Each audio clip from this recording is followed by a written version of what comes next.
ajude com a sua oração a todos os irmãos que jamais encontram tempo ou recursos para serem úteis a alguém, que se declaram afrontados pela ingratidão em toda parte, que trajam os olhos de luto para enxergarem o mal em todas as situações, que contemplam 1000 castelos nas nuvens, mas que não acendem nenhuma vela no chão, que somente cooperam na torre de marfim do personalismo, sem lhe descerem os degraus para colaborar com os outros, que se acreditam emissários especiais e credores dos benefícios de exceção, que devoram precioso tempo dos ouvintes falando exclusivamente de si, que desistem de continuar aprendendo na luta humana, que exibem o realejo da desculpa para todas as faltas, que sustentam a vocação de orquídeas no Salão do Mundo, que se julgam centros compulsórios das atenções gerais, que fazem o culto sistemático à enfermidade e ao obstáculo. São doentes graves que necessitam do amparo silencioso.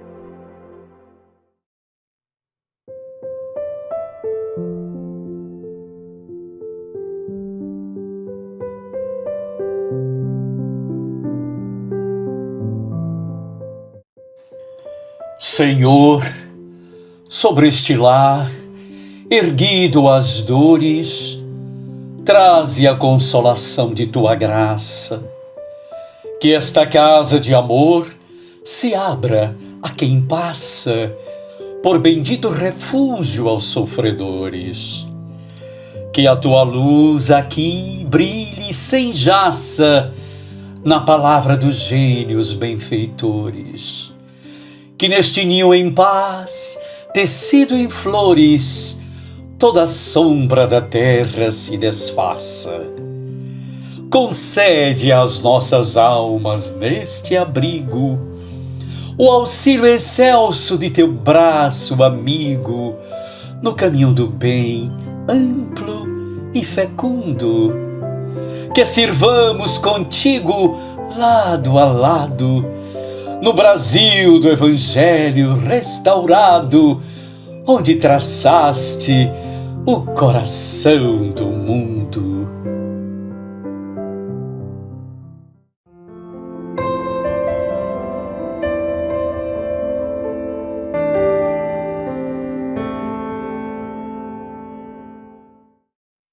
Caro internauta, estamos de volta com o nosso programa Em Busca do Sagrado, hoje focado numa ideia-chave, a lei da adoração. Você pode encontrá-la na terceira parte do Livro dos Espíritos, mas mais importante do que ler o texto é saboreá-lo e identificar na sua própria vivência o que significa a adoração e como está sendo vivenciada essa fenomenologia psíquica e espiritual. Nós dizemos que naturalmente, temos um impulso para a busca de Deus. E esse impulso está marcado pela amorosidade.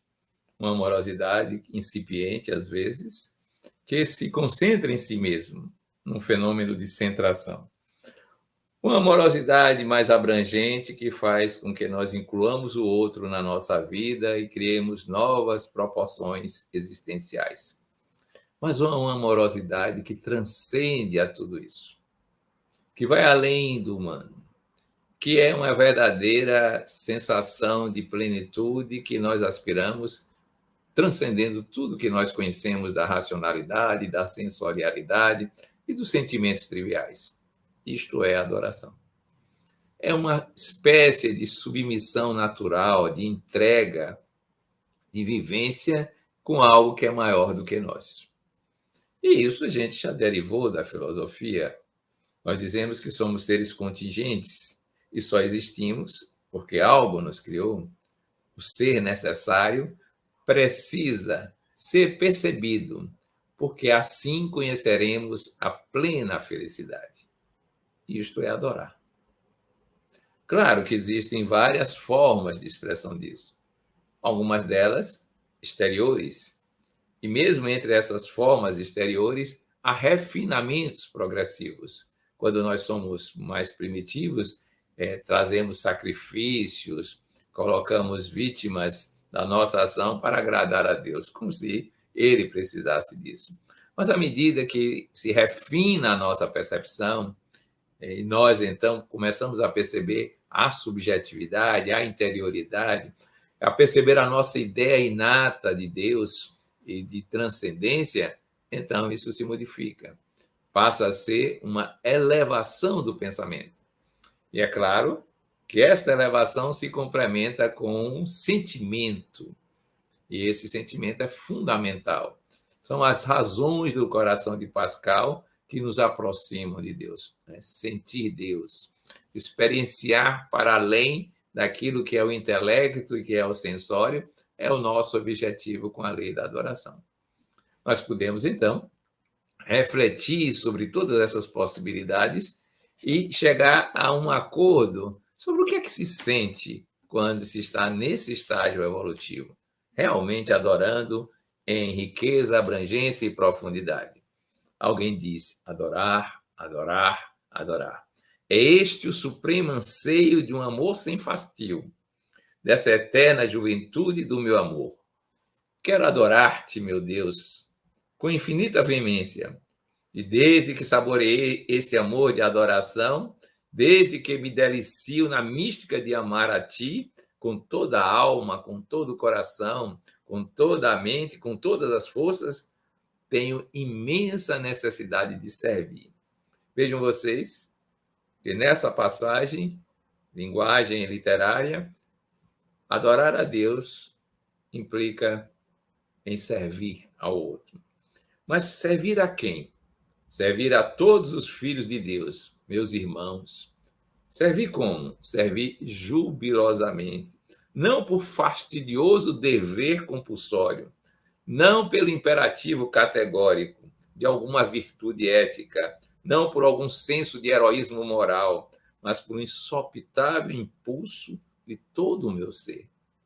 Quando estamos vinculados em Deus, há aquela experiência de amorosidade que transcende a própria personalidade e vai como uma fragrância atuando nos ambientes que nós estamos, e há naturalmente esse impulso, esse ímpeto de servir.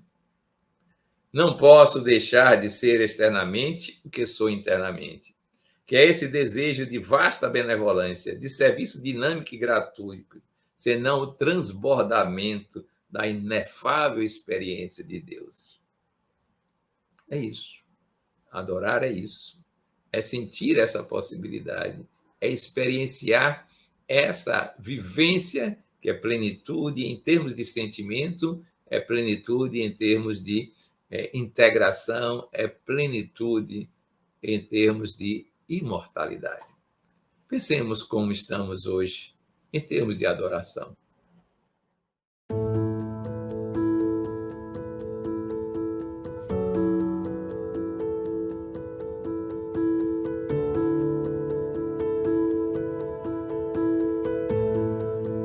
Senhor, Tu que me deste paz e consolo à vida, não me des condição para espalhar na vida a sombra da discórdia ou estender na estrada as pedras da aflição.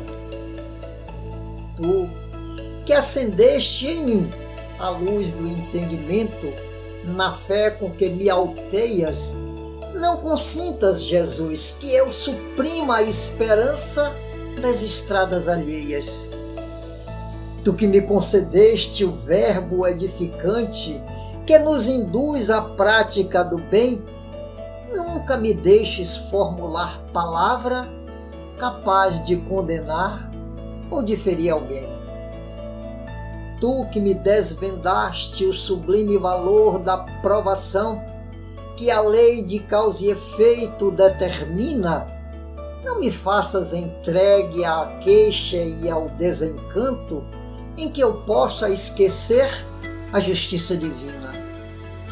Tu, que me conferiste o privilégio e a bênção do serviço, como anseio celeste e dom perfeito, não permitas que eu viva sem trabalho, desfrutando o descanso sem proveito. Naquilo que eu deseje e naquilo que eu sinta, pense, diga ou faça, contrariamente à eterna lei do amor, em tudo quanto eu queira, sem que o queiras, não me aproves, Senhor.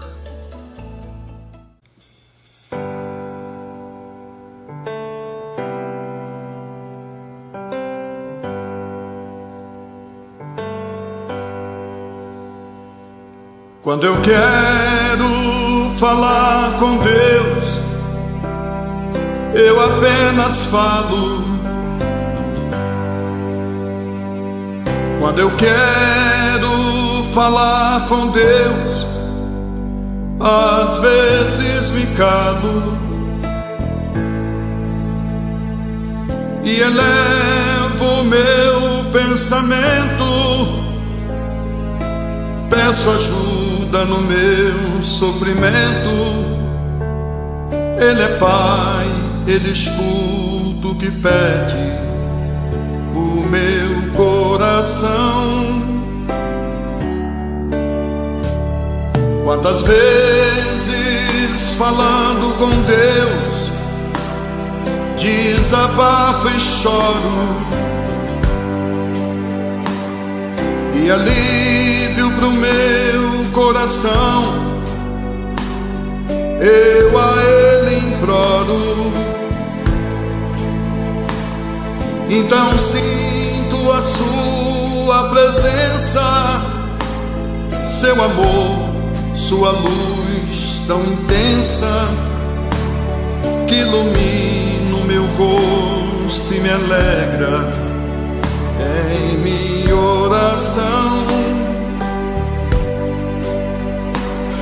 Quanta paz, quanta luz, Deus nos ouve, nos mostra o caminho que a Ele conduz. Deus é Pai, Deus é luz, Deus nos fala que a Ele se chega, seguindo Jesus. É tão lindo falar com Deus em qualquer momento. Deus que vê uma folha que cai e é levada ao vento. Não existe onde Ele não esteja, Ele pode escutar nossa voz. Deus no céu, Deus na terra, onde seja, está dentro de nós. Quanta paz, quanta luz, Deus nos ouve, nos mostra o caminho que a Ele conduz. Deus é Pai, Deus é luz, Deus nos fala que a Ele se chega, seguindo Jesus. Quanta paz, quanta luz. Deus nos ouve e nos mostra o caminho que a Ele conduz. Deus é Pai, Deus é luz. Deus nos fala que a Ele se chega seguindo Jesus.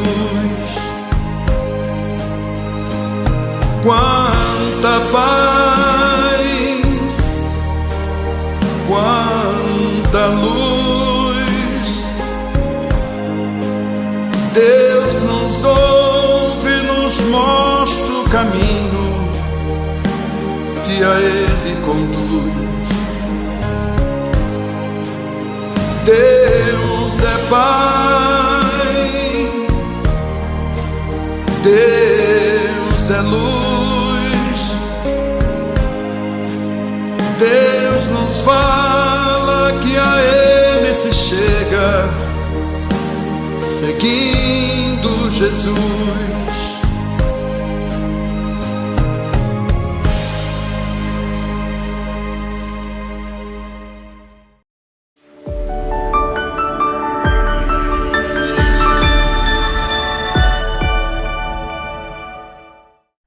Para aproximar-se de Deus, a natureza deu-nos a faculdade de orar.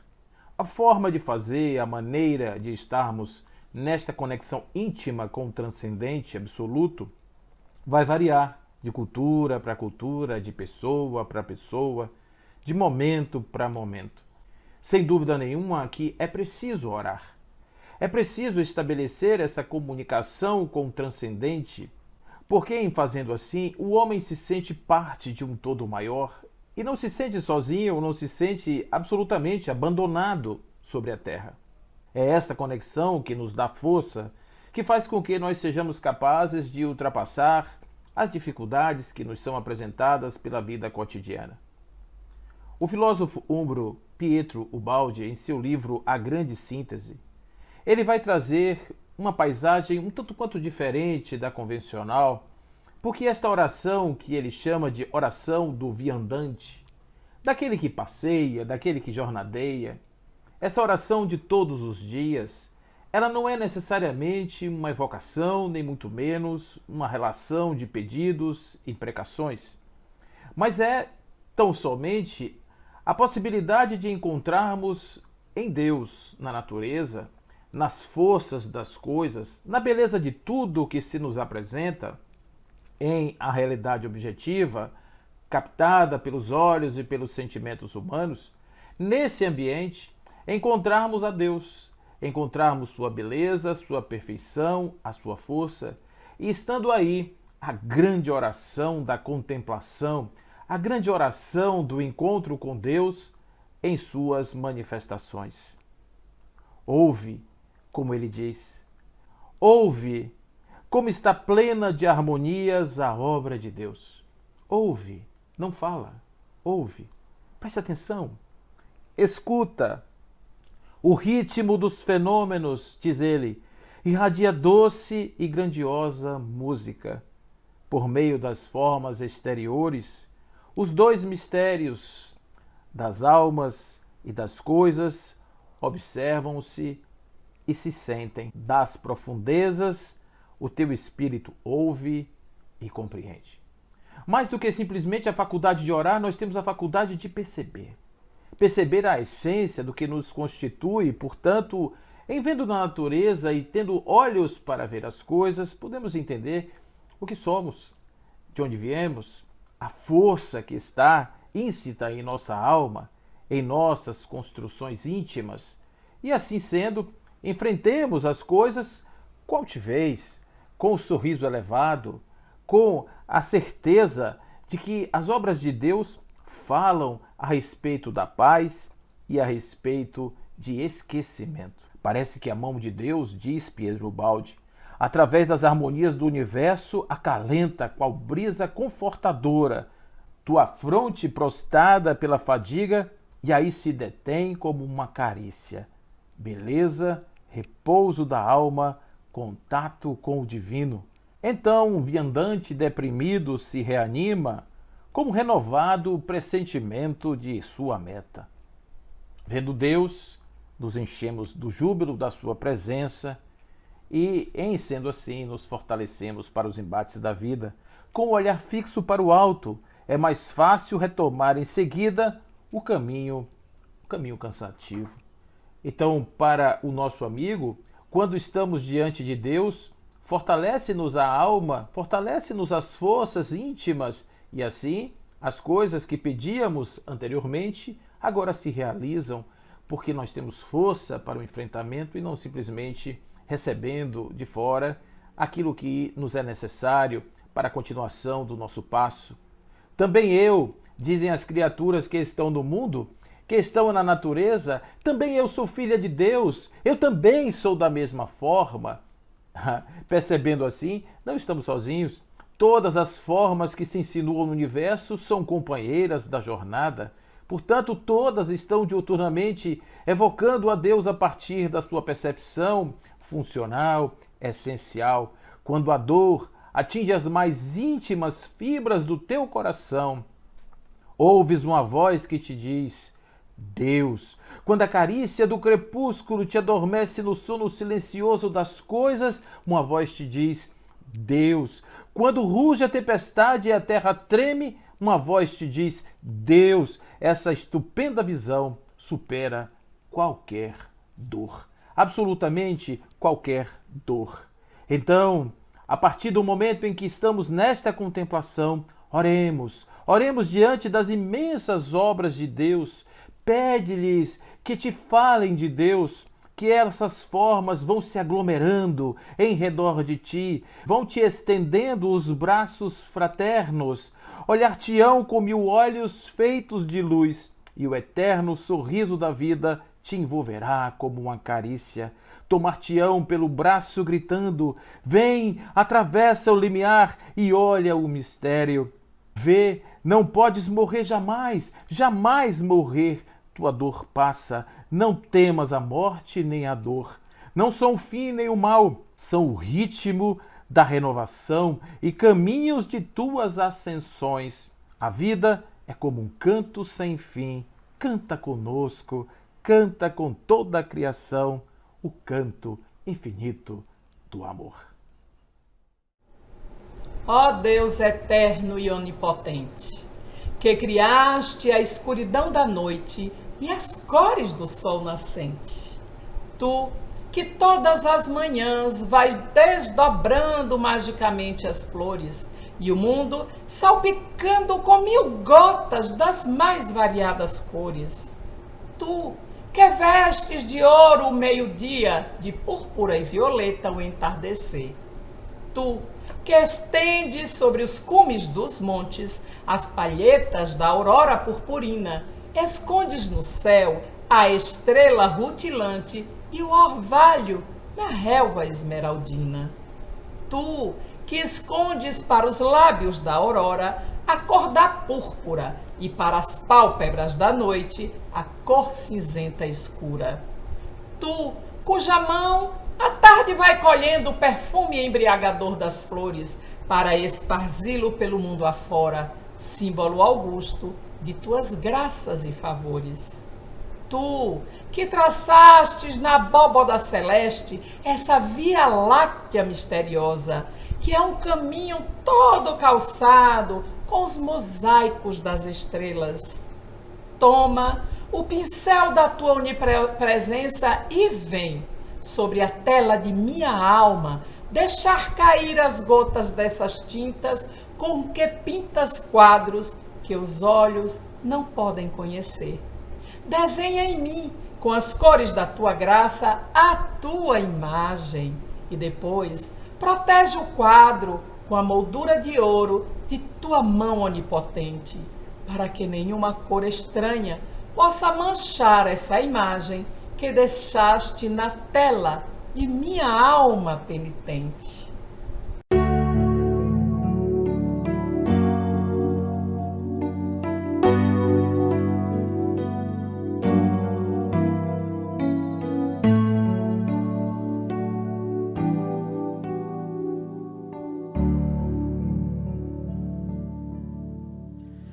A maior oração é amar. A maior oração é amar. Se não sabes amar, é preciso orar. A maior oração é amar. A maior oração é amar. A maior oração é amar. Se não sabes amar, é preciso orar. A maior oração é amar.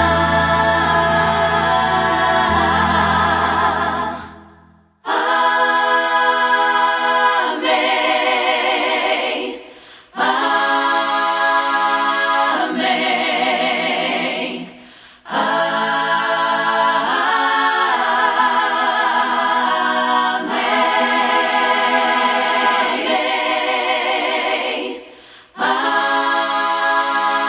Amém.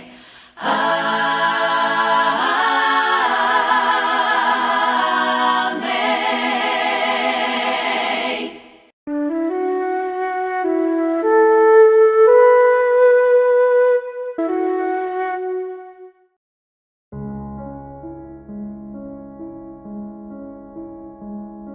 Naquele aspirar de Deus, eu não queria falar, nem ainda quero, porque vejo claro que não tenho como saber dizer, e pareceria menos se o dissesse, e por isso aqui o deixo.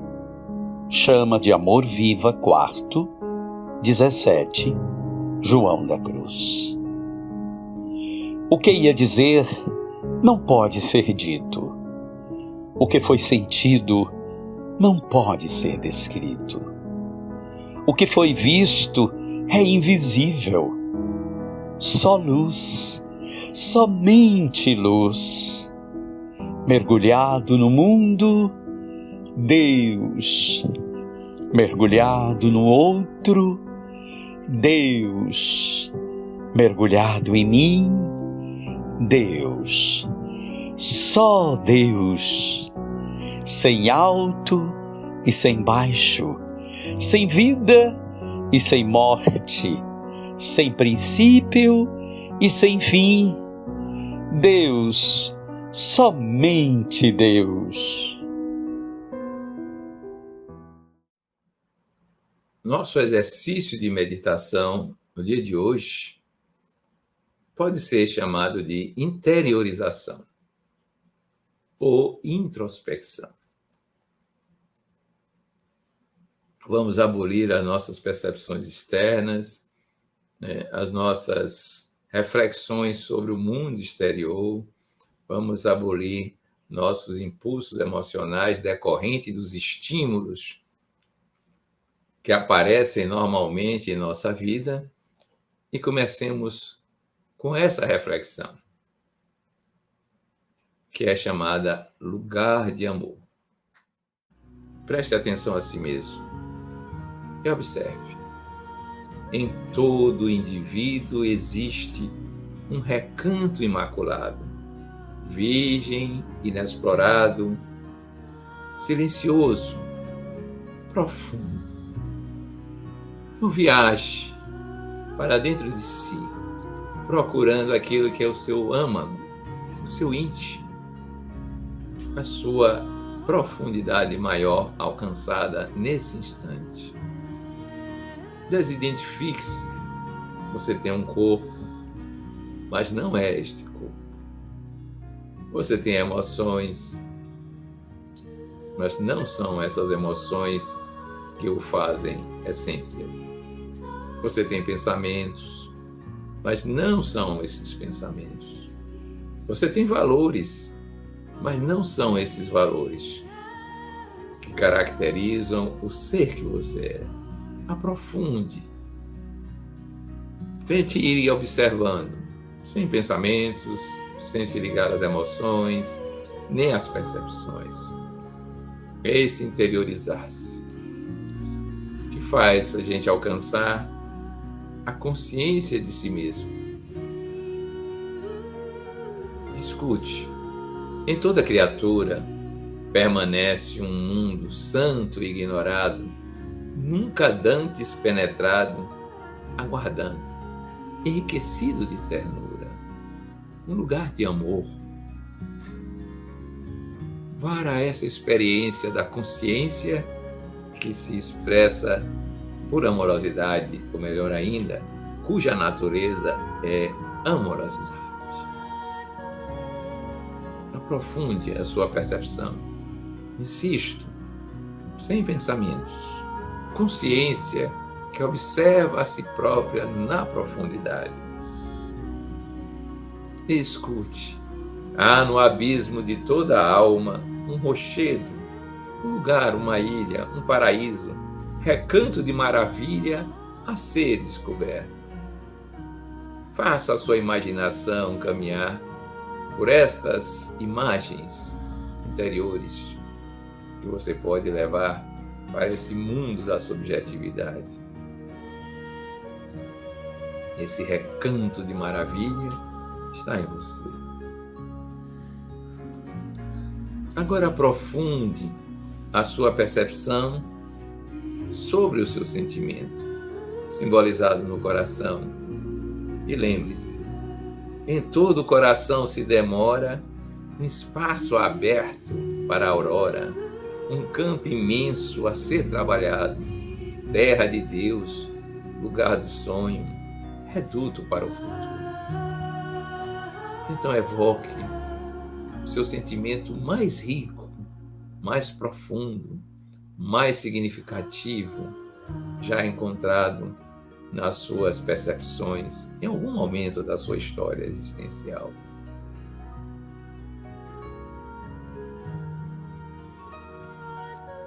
Procure.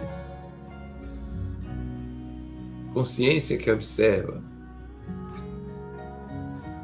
testemunha do que você é na manifestação.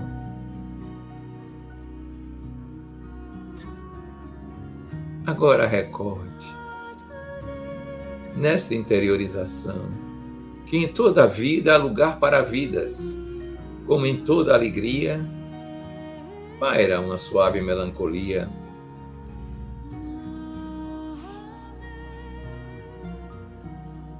Pense seu afeto, como ele se espraia e se torna universo. Olhe dentro de você, como é o seu estágio de acolhimento de todas as criaturas. É no íntimo do ser que tudo ocorre. O externo agir é apenas um desvelamento desse âmago, dessa profundidade da alma.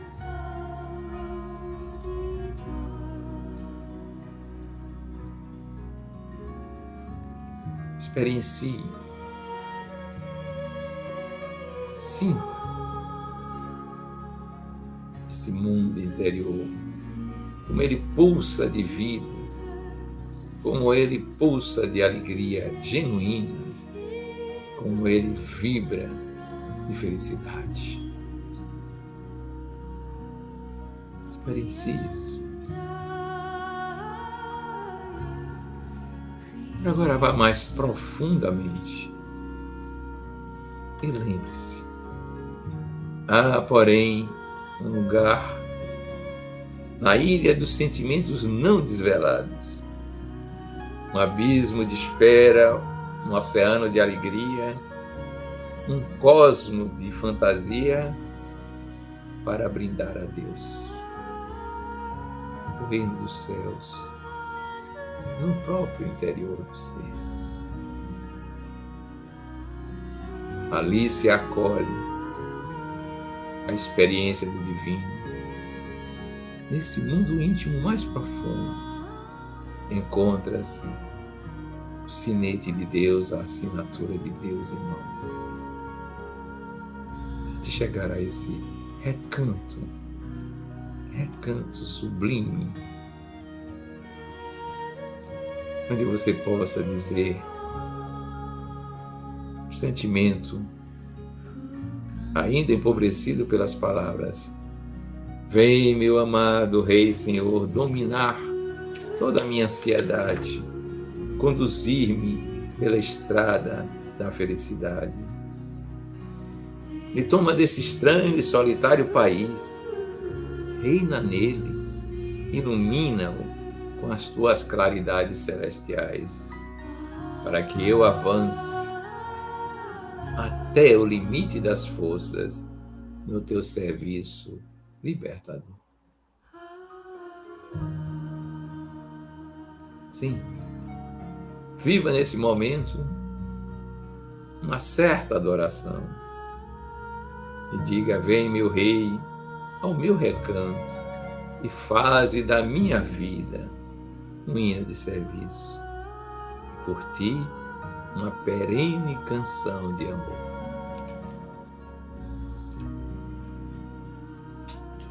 Vibre, insista nessa comunhão com Deus, nessa viagem introspectiva, nesse caminhar para dentro de si, para chegar ao tesouro maior da vida humana, Deus interior, que é a nossa própria natureza, porque somos a divina criação.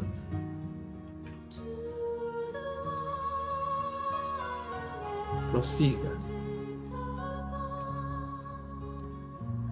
Sinta-se mobilizado por esse anseio de perceber Deus no âmago do ser.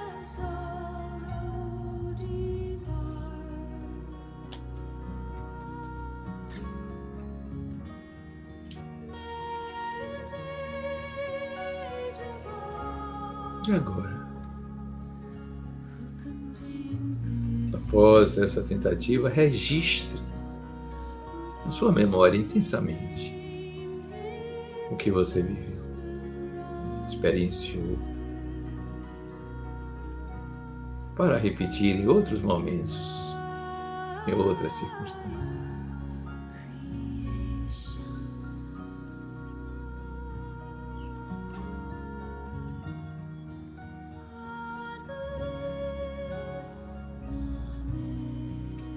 E prossiga atento ao que virá. Tente experienciar pela atenção plena o que vai ser dito, o que vai ser narrado, o que vai ser cantado. Prossiga nesse afã.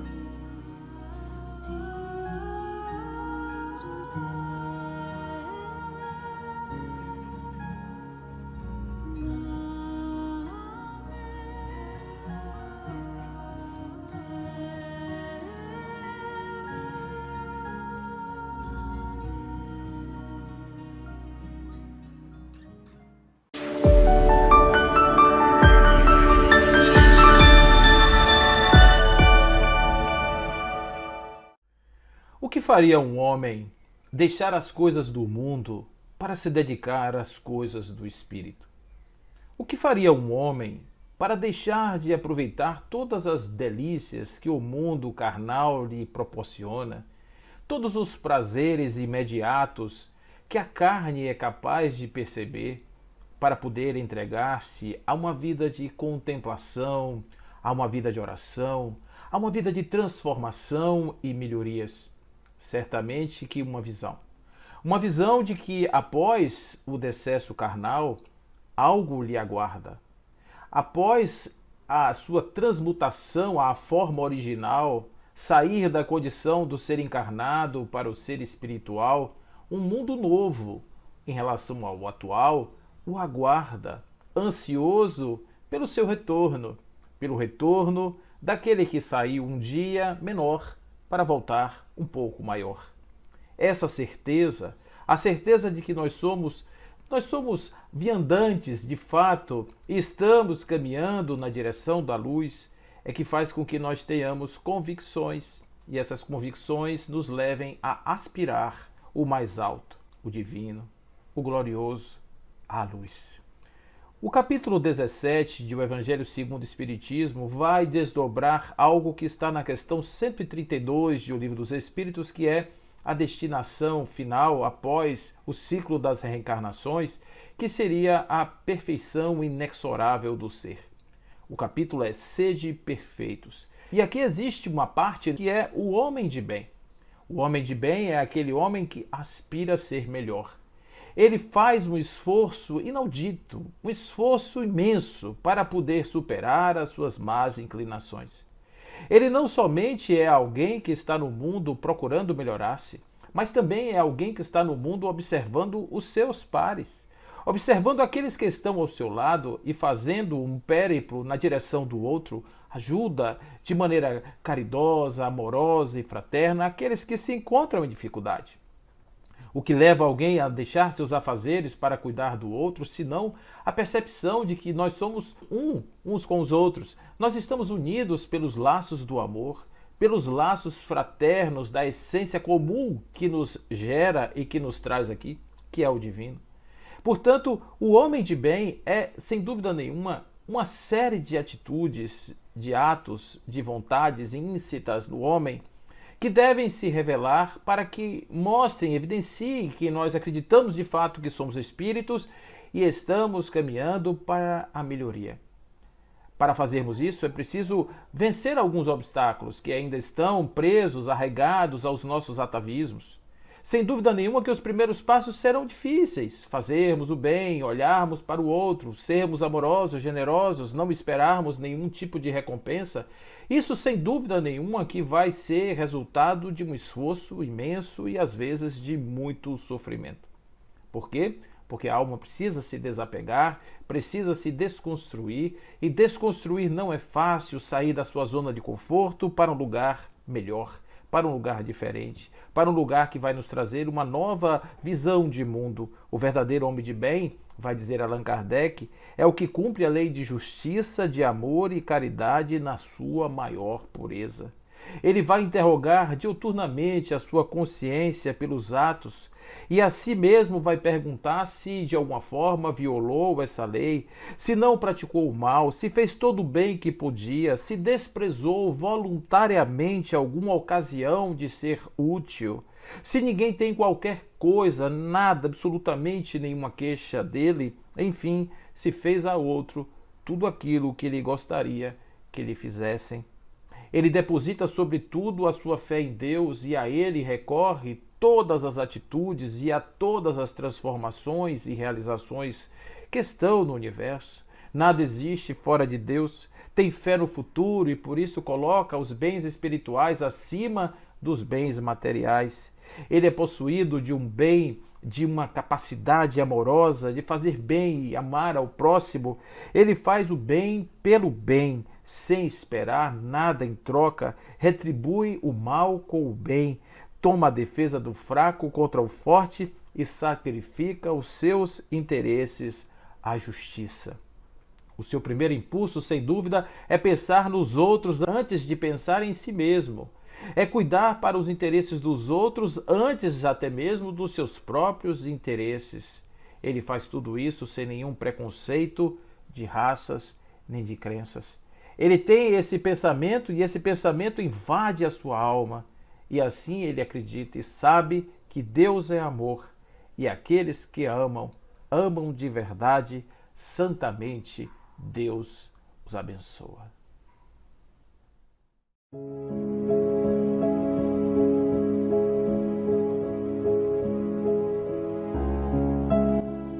Eu quisera subir muito alto, Senhor, acima de minha cidade, acima do mundo, acima do tempo.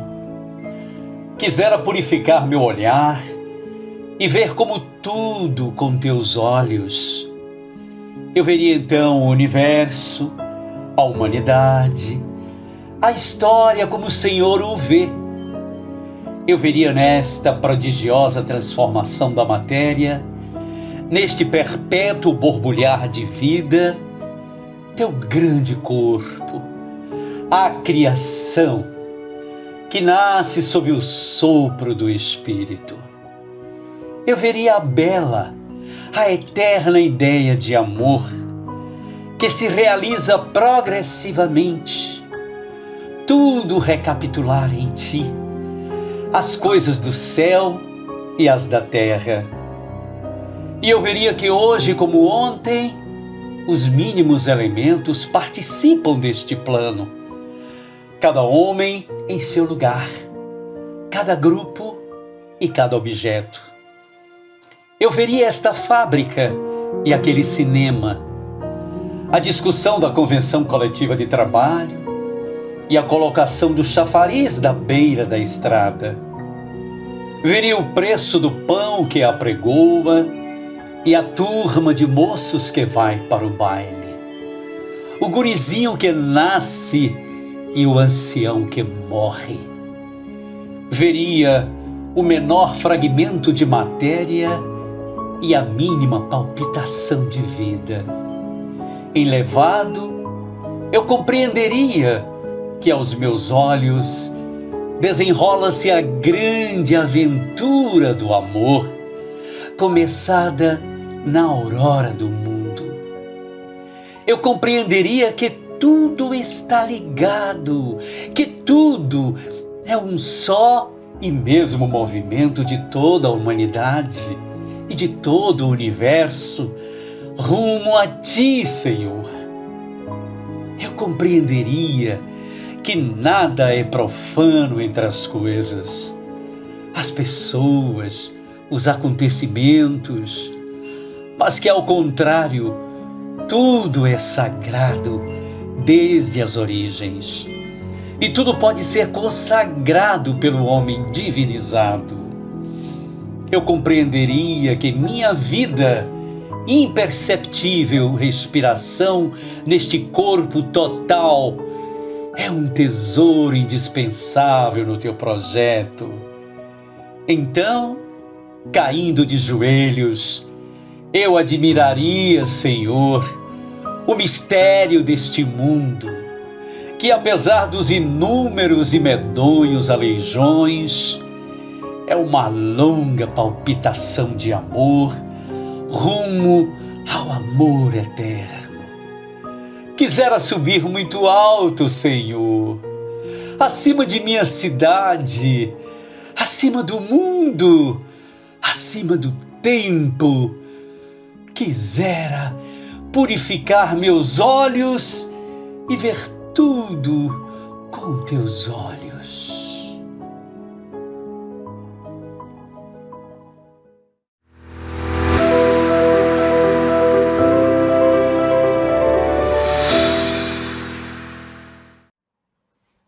Se você estuda o Evangelho, deve estar lembrado de uma pergunta da mulher samaritana: onde adorar a Deus?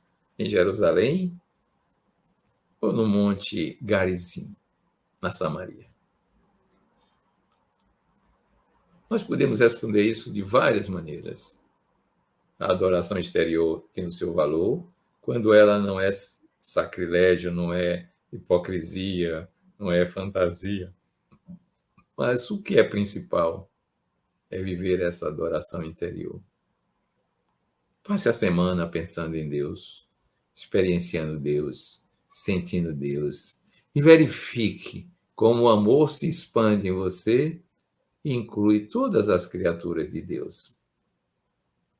Depois, estabeleça como meta sair cantando uma canção de gratidão.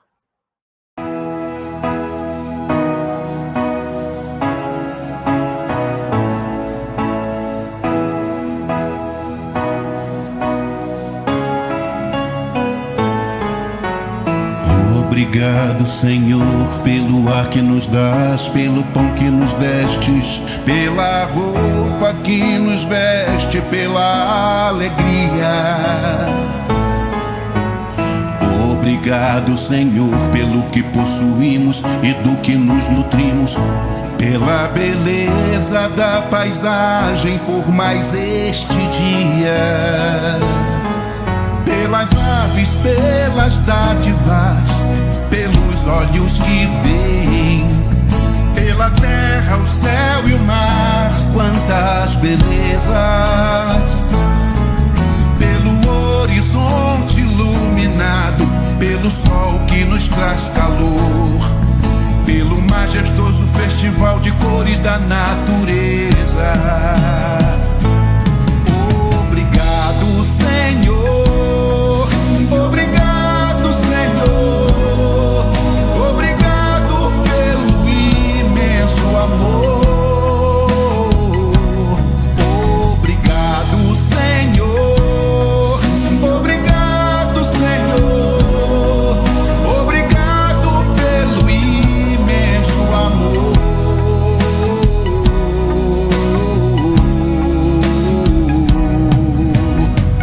Peço pelos que perderam a visão, deixa-me rogar, Senhor, por eles então, ao teu augusto, generoso e nobre coração.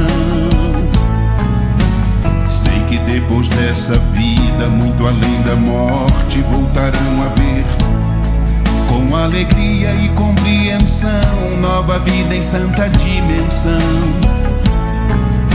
Obrigado pelos meus ouvidos, presente de Deus, e poder ouvir o teu nome sublime, porque posso registrar a sinfonia da vida, no trabalho da fé, na dor e na lida. Obrigado, Senhor. Obrigado, Senhor. Obrigado pelo imenso amor. Obrigado, Senhor. Obrigado, Senhor. Obrigado pelo imenso amor.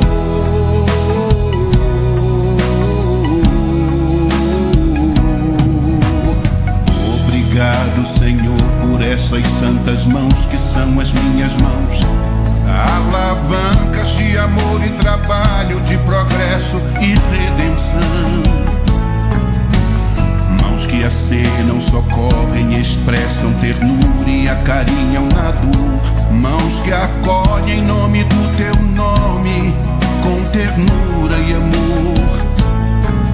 Rogo pelos amputados, aleijados em expiação, pelos crimes praticados noutra encarnação,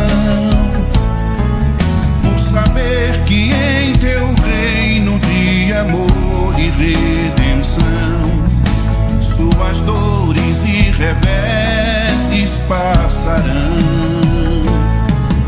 Obrigado, Senhor. Obrigado, Senhor. Obrigado pelo imenso amor. Obrigado, Senhor. Obrigado, Senhor. Obrigado pelo imenso amor. Obrigado,